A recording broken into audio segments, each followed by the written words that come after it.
Good morning, good afternoon, good evening, good night, good day to you, depending where you are in the world.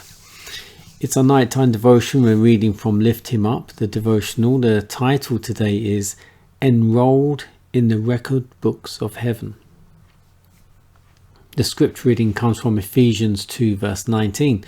Now therefore ye are no more strangers and foreigners, but fellow citizens with the saints. Those who closely connect with God may not be prosperous in the things of this life. They may often be sorely tired and afflicted. Joseph was maligned and persecuted because he persevered his virtue and integrity. David, that chosen messenger of God, was hunted like a beast of prey by his wicked enemies. Daniel was cast into a den of lions because he was true and unyielding in his allegiance to God. Job was deprived of his worldly possessions and so afflicted in body that he was abhorred by his relatives and friends, yet he preserved his integrity and faithfulness to God. Jeremiah would speak the words which God had put into his mouth, and his plain testimony so enraged the king and princes that he was cast into a loathsome pit. Stephen was stoned because he would preach Christ and him crucified. Paul was imprisoned, beaten with rods, stoned, finally put to death because he was a faithful messenger to carry the gospel to the Gentiles. The beloved John was banished to the Isle of Patmos for the word of God and for the testimony of Jesus the Christ.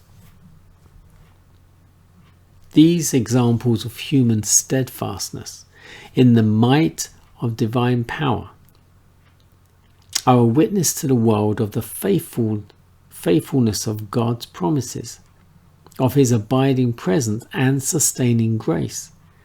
As the world looks upon these humble men, it cannot discern their moral value with God.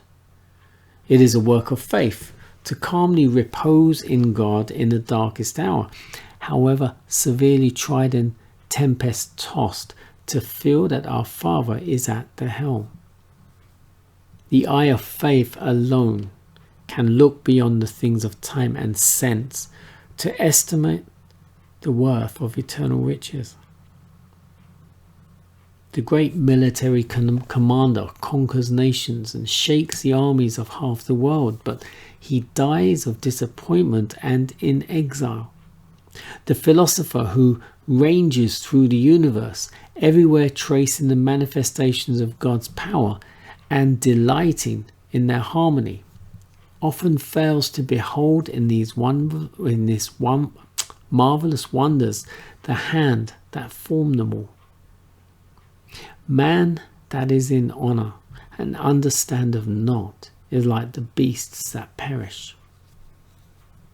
No hope of glorious immortality lights up the future of the enemies of God.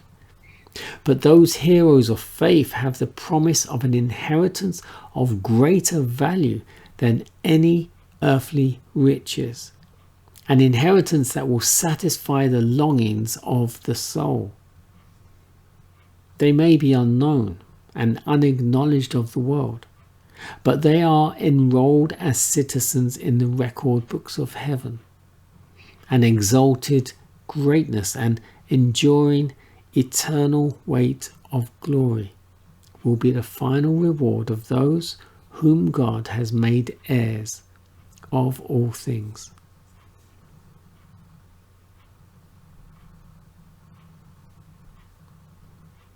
And it's important to note, as we read, all these people, men specifically here, but women too, that had to suffer in some way, shape or form because of their faithfulness to God.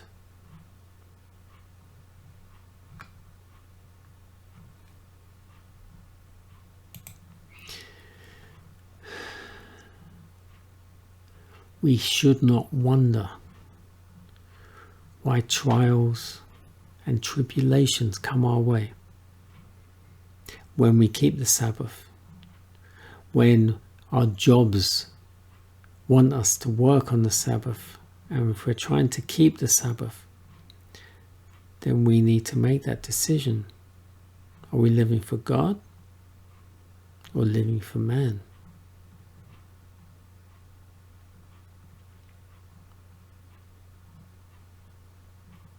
How would you feel if you were Daniel put into the lion's den?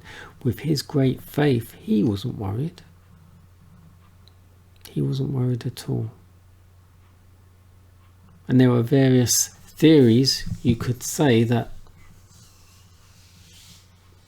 closed the mouths of the lions.